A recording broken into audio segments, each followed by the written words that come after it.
మహిమలోకి దేవుడు పిలుచుకున్నాడు. బైబిల్ గ్రంథంలో ఒక మాట ఉండిద్ది, చూద్దాము. మొదటి దశలోనికి రాసిన పత్రిక 4వ అధ్యాయము 13వ వచనంలో ఒక మాట ఉండిది.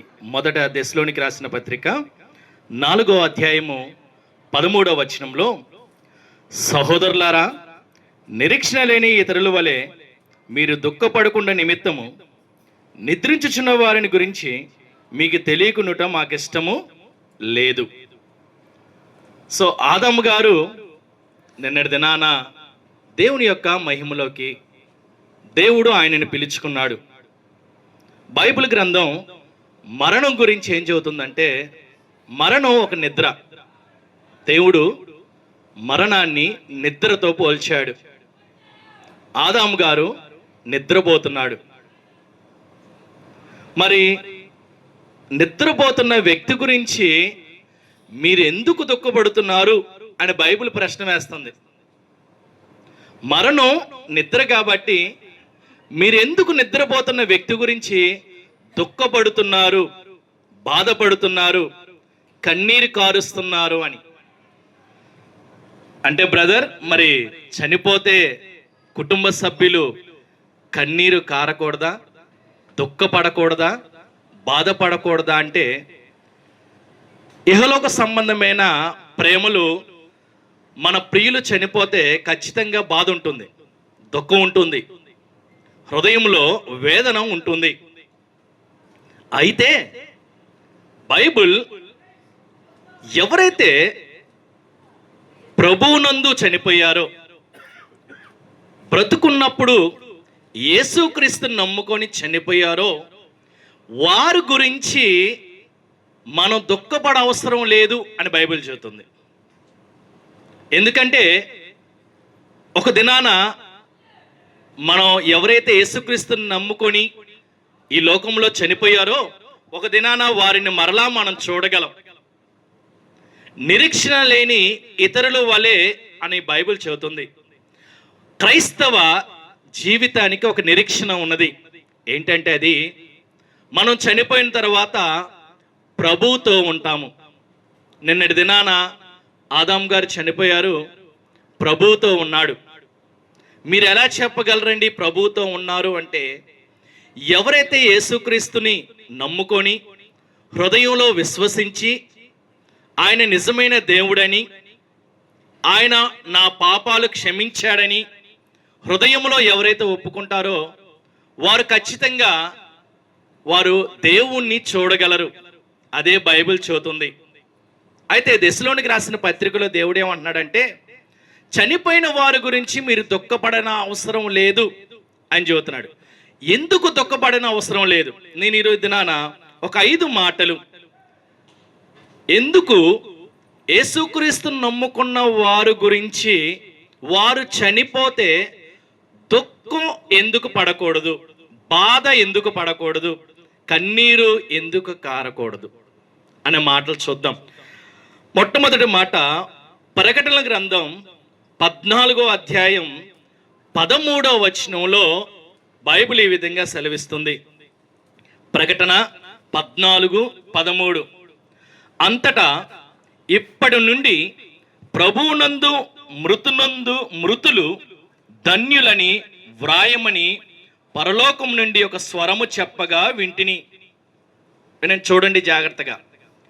ఎందుకు మనం ఆదాము గారి గురించి దుఃఖపడకూడదు? ఎందుకు మనం యేసుక్రీస్తు నమ్ముకొని చనిపోయిన వారి గురించి దుఃఖపడకూడదంటే, మొట్టమొదటిది, వారు ధన్యులుగా మార్చబడ్డారు. ప్రభువునందు మృతులు ధన్యులు అని బైబిల్ చెబుతుంది. ఈ లోకంలో గొప్పవారిని ధన్యులు అంటారు, ధనికుల్ని ధన్యులు అంటారు, అధికారుల్ని ధన్యులు అంటారు, గొప్పగా బ్రతికితే వాళ్ళని ధన్యులు అంటారు. బైబిల్ ఏం చెబుతుందో తెలుసా? ఎవరైతే ప్రభువునందు మృతునయ్యారో, అంటే వారి జీవితంలో బ్రతుకున్నప్పుడు ప్రభువునందు చనిపోయారో, వారిని బైబిల్ ధన్యులు అంటుంది. ఇప్పుడు ఆదాం గారు ధన్యుడుగా మార్చబడ్డాడు. ఎలా మార్చబడ్డాడు? ధన్యుడుగా మార్చబడ్డాడు. ధన్యుడుగా మార్చబడిన వ్యక్తి గురించి మనం దుఃఖపడాల్సిన అవసరం లేదు అని బైబిల్ చెబుతుంది. ఎందుకు దుఃఖపడకూడదు? బైబిల్ చనిపోయిన వారి గురించి దుఃఖపడకూడదు అని ఎందుకు చెబుతుందంటే, ప్రభువునందు మృతులు ధన్యులు కాబట్టి. అంటే వారు బ్రతుకున్నప్పుడు యేసుక్రీస్తుని సొంత రక్షకునిగా అంగీకరించారు. ఆదాము గారు, నేను ఆయన ఎప్పుడూ చూడలేదు, మరణించిన తర్వాతే చూశాను. బ్రతుకున్నప్పుడు నాకు తెలియదు ఆయన ఎవరో. ఇక్కడున్న సహోదరులు వారి గురించి సాక్ష్యం చెప్పారు, ఆయన యేసుక్రీస్తుని నమ్ముకున్నారని. ఎవరైతే హృదయంలో యేసుక్రీస్తుని బ్రతుకున్నప్పుడు విశ్వసిస్తారో వారిని ధన్యులుగా బైబిల్ పిలుస్తుంది. సో ఆదాము గారు ధన్యుడుగా మార్చబడ్డాడు. మరొకటి చూద్దాం. రెండోది, యేసుక్రీస్తు వారిని నమ్ముకున్న తర్వాత ధన్యులుగా మార్చబడటం జరుగుతుంది. రెండవదిగా కొరింథీ రాసిన మొదటి పత్రిక 15వ అధ్యాయంలో మనం చూస్తే, ఈ శరీరము మట్టి శరీరము మనది. ఇప్పుడు మట్టి శరీరము, ఈ మట్టి శరీరము కొద్దిసేపటి తర్వాత ఆదాము గారిని మరి భూస్థాపన కార్యక్రమానికి మనం తీసుకెళ్తాం. అక్కడ గుంట తీసి గుంటలో పెట్టి బాక్స్ పెట్టి మనం మట్టేసి వస్తాం. కొన్ని రోజుల తర్వాత ఆయన శరీరం ఏమైపోతుంది? కుళ్ళిపోతుంది, పురుగులు తినేస్తాయి. ఈ మాట కొంచెం బాధాకరంగా ఉంటుంది, ఎందుకంటే మన మట్టి శరీరము మట్టిలో కలిసిపోతుంది. అయితే యేసుక్రీస్తు నమ్ముకున్న బిడ్డలకు వారు బ్రతుకున్నప్పుడు, మనం బ్రతుకున్నప్పుడు యేసుక్రీస్తు నమ్ముకొని చనిపోతే మనము మట్టి శరీరము కాస్త మహిమా శరీరముగా మార్చబడుతుంది. మహిమా శరీరము అంటే యేసుక్రీస్తుతో యుగ యుగాలు ఉండే శరీరం అది. అలాంటి శరీరముగా మరి ఆదాము గారి శరీరము మహిమా శరీరముగా మార్చబడుతుంది. అక్షయమైనది అక్షయమే శరీరంగా మార్చబడుతుంది. ఘనహీనమైనది ఘనమైన శరీరంగా మార్చబడుతుంది.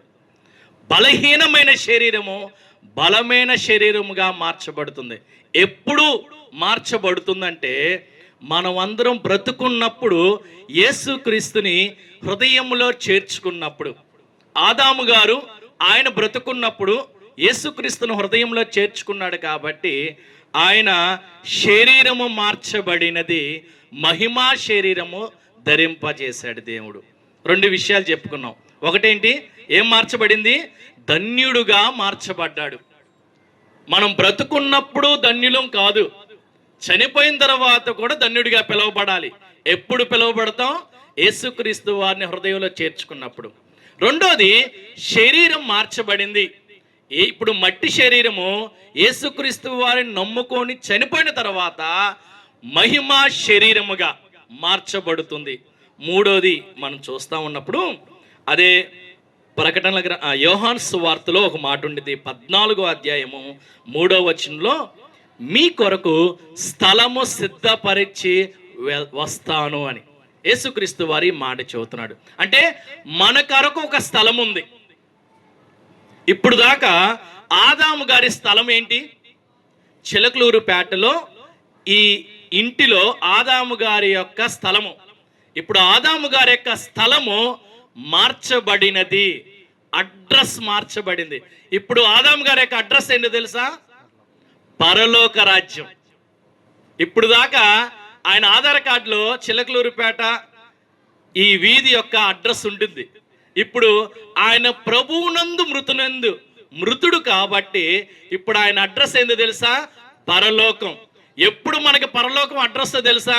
మనం బ్రతుకున్నప్పుడు, యేసుక్రీస్తుని అంగీకరిస్తే. చాలా మందికి ఏమండి మరి చనిపోయిన తర్వాత ఎవడు చూశాడండి? తక్కిడో బిక్కిడో. బైబిల్ చెబుతుంది, ఎవరైతే నా యందు మృతి చెందుతారో, ఎవరైతే యేసుక్రీస్తుని సొంత రక్షకునిగా అంగీకరిస్తారో వారికి తప్పనిసరిగా వారి స్థలం మార్చబడుతుంది. ఏ స్థలం వచ్చిందో తెలుసా? పరలోకం. ఇక్కడ ఒక సెంటు భూమి కోసం ఎన్ని తగాదాలో, కుటుంబంలో ఎన్ని చేస్తామో, అన్నాతమ్ముల మధ్య గొడవలు, సొంత తండ్రినే చంపిన కుమారుడు సెంటు భూమి కోసం, ఈ స్థలాల కోసం ఎన్ని తగాదాలో. అయితే యుగ యుగములు ఉండే ఒక స్థలం ఒకటి ఉంది. ఆ యుగ యుగములు ఉండే స్థలము మనకు కావాలి అంటే మనం బ్రతుకున్నప్పుడే, శ్వాస తీసుకున్నప్పుడే, ఈ మాటలు చెవిన వస్తున్నప్పుడే, వినినప్పుడే యేసుక్రీస్తుని సొంత రక్షకునిగా అంగీకరించాలి. చూద్దాంలేండి తర్వాత సంగతి అంటే కుదరదు. ఎందుకంటే సమయం చాలా తక్కువగా ఉన్నది. ఆయన వాక్యం వినపడుతున్నప్పుడే, ఆయన మాటలు వినపడుతున్నప్పుడే ఆయనను హృదయంలో చేర్చుకోవాలి. ఎందుకు మనం దుఃఖపడకూడదు అని బైబిల్ చెబుతుందంటే, చనిపోయిన మనము ధన్యులుగా మార్చబడతాం.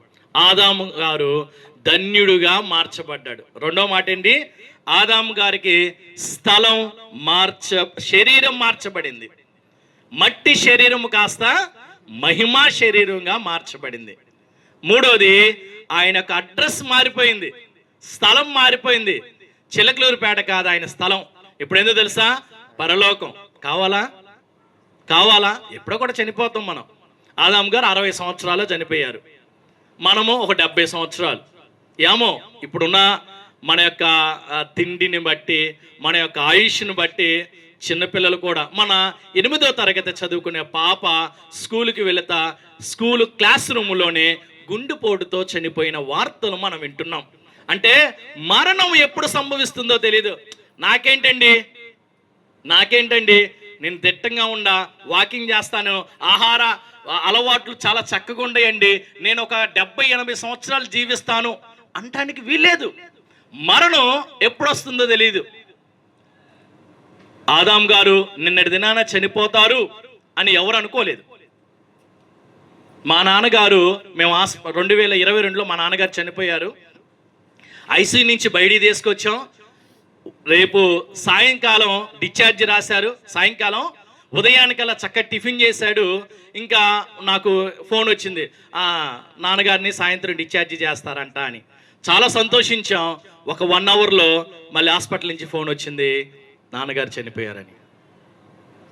మరణం ఎలా ఎప్పుడు సంభవిస్తుందో తెలీదు. అందుకే బ్రతుకున్నప్పుడే, మన శ్వాస తీసుకుంటున్నప్పుడే, యేసుక్రీస్తు వారి మాటలు వినబడుతున్నప్పుడే హృదయాన్ని సరి చేసుకోవాలి.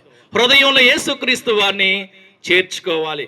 యేసుక్రీస్తు వారిని చేర్చుకుంటే మనం దుఃఖపడవసరం లేదు, మన బంధువులు దుఃఖపడాల్సిన లేదు. ఇప్పుడు ఎంతో ప్రేమతో ఆదాము గారిని నరసింహరావు అన్న, విజయ అక్క, నేను ఎప్పుడు చూడలేదు అక్కని, వాళ్ళు ఎంతో ప్రేమతో సొంత కుమారుని వలె ఆదాము గారిని చూశారు. మరి చూసిన వాళ్ళు ఎంతో దుఃఖం వాళ్ళకి. అయితే ఆ కుటుంబానికి ఆదరించే మాటలేంది తెలుసా? ఆయన ధన్యుడిగా మార్చబడ్డాడు, ఆయన శరీరం మార్చబడింది, ఆయన యొక్క స్థలం మార్చబడింది, అడ్రస్ మార్చబడింది. అడ్రస్ ఇప్పుడు ఎందుకు తెలుసా? ఆధార్ కార్డులో అడ్రస్ చిలకలూరుపేట, ఇప్పుడు ఆయన అడ్రస్ పరలోక రాజ్యం. మరి 4వ సంగతి చూస్తే, ప్రకటన గ్రంథం 14వ అధ్యాయం 13వ వచనంలో ఇంకో మాట ఉండేది. నిజమే, వారు తమ ప్రయాసములు మాని విశ్రాంతి పొందుదురు. వాళ్ళు ప్రయాసలు మాని విశ్రాంతి పొందుదురు. ఈ మాటకి ఎందుకు తెలుసా? ప్రయాస మాని విశ్రాంతిలోకి మార్చబడటం. ఈ లోకంలో ఉన్నప్పుడు ఎన్ని ప్రయాసలో. నేను ఒకరి గురించి అవ్వట్లేదు కానీ ఆదాము గారి గురించి విన్న మాటలే. గత 2 సంవత్సరాల నుంచి ఆదాము గారు తన ఆరోగ్యం గురించి చాలా ప్రయాసపడ్డారు, చాలా దుఃఖపడి ఉంటాడు. వారి యొక్క అన్నగారైనటువంటి నరసింహరావు అన్న, మరి వదిన గారైనటువంటి విజయ్ కుమార్, సొంత తల్లి అనుకోండి, ఎంత బాధపడి ఉంటారో, ఎంత ప్రయాసపడి ఉంటారో, ఎంత దుఃఖపడి ఉంటారో, ఎంత ప్రయాసో. ఈ లోకంలో మనం ప్రయాస పడతా ఉంటాం. ఉద్యోగంలో ప్రయాస, కుటుంబంలో ప్రయాస, సమాజంలో ప్రయాస, సంఘాల్లో ప్రయాస, శారీరకంగా ప్రయాస, ఆత్మీయంగా ప్రయాస, ఎన్ని ప్రయాసలు, ఎన్ని భారాలు. ఈ ప్రయాస మాని విశ్రాంతిలోకి, ఇప్పుడు 60 సంవత్సరాలు జీవించిన ఆదాము గారు ఇప్పుడు విశ్రాంతిలోకి మార్చబడ్డాడు. అంటే యేసుక్రీస్తు వారితో హాయిగా జీవిస్తున్నాడు. ఆయనకి కరెంటు బిల్లు కట్టాల్సిన అవసరం లేదు, ఆయన ఇంటెత్తి కట్టాల్సిన అవసరం లేదు, ట్యాబ్లెట్లకి డబ్బులు అవసరం లేదు. అవునంటారా? ఇంకేం అవసరం లేదు.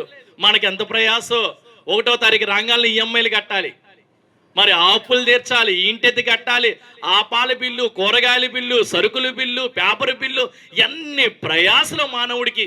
అయితే ఈ ప్రయాసలు మాని విశ్రాంతిలోకి మార్చబడ్డారు ఆదాము గారు.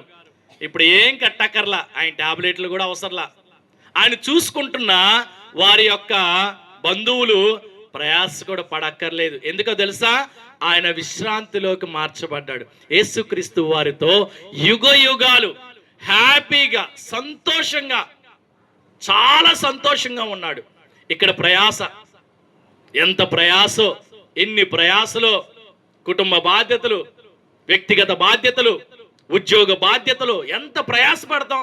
ఉదయం లేచిన కాడి నుంచి నిద్రపోయేంత వరకు మానవుడు ఎన్ని ప్రయాసలు, ఎన్ని బాధలు, ఎన్ని దుఃఖాలు, ఎన్ని వేదనలు, ఇవన్నీ అవసరం లేకుండా ఆయన విశ్రాంతిలోకి మార్చబడ్డాడు. ఎందుకు ఆయన విశ్రాంతిలోకి మార్చబడ్డాడంటే, ఆయన బ్రతుకున్నప్పుడు యేసుక్రీస్తు వారిని హృదయంలో చేర్చుకున్నాడు. ఎవరైతే బ్రతుకున్నప్పుడు యేసుక్రీస్తు వారిని హృదయంలో చేర్చుకుంటారో వారి యొక్క ప్రయాస విడుదల కలిగి విశ్రాంతిలోకి మార్చబడ్డారు. అందుకు మట్టి చనిపోయిన వారి గురించి మన దుఃఖం అవసరం లేదు. ఎందుకు దుఃఖం అవసరం లేదంటే, ఆయన ధన్యుడిగా మార్చబడ్డాడు. రెండోది, ఆయన శరీరం మార్చబడింది. మూడోది, ఆయన స్థలం మార్చబడింది, అడ్రస్ మారింది. నాలుగోది, ప్రయాసమాని విశ్రాంతిలోకి మార్చబడ్డాడు. ఐదోది చెప్పి నేను ముగిస్తాను. అదే దశలోనికి రాసిన మొదటి పత్రిక 4వ అధ్యాయము 17వ వచనంలో ఏముండిద్దంటే, సదాకాలము ఆయనతో కూడా ఉంటాడు. సదాకాలం అంటే సహవాసం మార్చబడింది. ఏం మార్చబడింది? సహవాసం మార్చబడింది. సహవాసం ఇప్పుడు దాకా ఆదాము గారి యొక్క సహవాసం ఎవరితో? వారి యొక్క అన్నయ్యతో, వారి యొక్క వదినతో, లేకపోతే వారి యొక్క పిల్లలు. ఇందాక 2 పిల్లల గురించి చెప్పారు, షైనీ, ఇంకో చెల్లి పేరు చెప్పారు, పింకీ. సో వాళ్ళతో సహవాసం. ఇప్పుడు ఎవరితో సహవాసమో తెలుసా? వాళ్ళ అన్నయ్యతో కాదు, వాళ్ళ వదిన గారితో కాదు, వారి యొక్క కుమార్తెలతో కాదు, యేసుక్రీస్తు వారితో సహవాసం. ఎంత గొప్ప ధన్యతండి ఇది! సర్వ సృష్టికర్త అయిన దేవునితో సహవాసం, సర్వశక్తిమంతుడైన దేవునితో సహవాసం. సహవాసం మార్చబడింది. ఇప్పుడు దాకా ఆయన సహవాసం ఈ చుట్టుపక్కల వాళ్ళతో, లేకపోతే మన నాగేశ్వరరావు లాంటి వాళ్ళతో, దేవరాజు గారి లాంటి వాళ్ళతో సహవాసం, చర్చికి వస్తే అందరికి షేక్ హ్యాండ్ ఇచ్చే వాళ్ళతో సహవాసం. ఇప్పుడైతే ఆయన సహవాసం ఎవరితో తెలుసా? యేసుక్రీస్తు వారితో సహవాసం మార్చబడింది. సో అందుకని మనం దుఃఖపడన అవసరం లేదు. సహోదరులారా, దుఃఖపడు వారి నిమిత్తం పౌలు గారు ఈ మాట రాశాడు. ఏమని? మీరు చనిపోయిన వారి గురించి దుఃఖపడిన అవసరం లేదు. ఎందుకో తెలుసా? వారు ప్రభువునందు మృతి చెందారు. వారు శరీరం మార్చబడింది, మహిమా శరీరంగా మార్చబడింది. 3, స్థలం మార్చబడింది, అడ్రస్ మారిపోయింది, పరలోక రాజ్యం అడ్రస్ వచ్చేసింది. 4, ప్రయాసలు, భూమి మీద ప్రయాస అయిపోయింది, ఆయనది విశ్రాంతిలోకి మార్చబడ్డాడు. 5, సహవాసం మార్చబడింది. ఎప్పుడు ఇది జరిగిద్దంటే, ఇన్ని మార్చబడటం ఎప్పుడు జరిగిద్దంటే, మనం బ్రతుకున్నప్పుడు, ఈ మాటలు వింటున్నప్పుడు, యేసుక్రీస్తుని సొంత రక్షకునిగా, ఆయనే నిజమైన దేవుడని, ఆయనే పాపాలు, మన అన్ని పాపాలు క్షమిస్తాడని హృదయంలో విశ్వసిస్తే ఎప్పుడో ఒకటి మనం చనిపోతాము, మనం కూడా ధన్యులుగా పిలువబడతాం. మన విశ్రాంతి కూడా మన విశ్రాంతిలోకి మార్చబడతాం. మన స్థలం మారిపోయింది, మన సహవాసం మారిపోయింది, మన శరీరం మారిపోయింది, మన ప్రయాసలు మారిపోతాయి. ఎప్పుడో తెలుసా? యేసుక్రీస్తు వారిని హృదయంలో చేర్చుకున్నప్పుడు. ఇంకా ఎవరైతే ఈ మాటలు వింటున్న వారు ఆదాము గారి మరణం ద్వారా ఈ సువార్త, ఏ సువార్త? బ్రతుకున్నప్పుడు యేసుక్రీస్తుని అంగీకరించావా? అంగీకరించకపోతే నీ అడ్రస్ మారదు, నీ శరీరం మారదు, నువ్వు ధన్యుడిగా పిలువబడవు, నీ సహవాసం మారదు. అయితే నువ్వు నిత్య నరకానికి వెళ్ళవలసిందే. యేసుక్రీస్తు వారు మనల్ని నిత్య నరకానికి తీసుకువెళ్తాను కాదు ఈ లోకానికి వచ్చింది, ఆయన నిత్య పరలోక రాజ్య వారసులుగా చేయటానికి యేసుక్రీస్తు వారు ఈ లోకానికి వచ్చారు. ఆదాము గారిని మరొక దినాన మనం చూడగలం. క్రైస్తవ లోకానికి నిరీక్షణ ఏంటంటే మరొక దినాన చనిపోయిన వారిని మనం చూడగలం.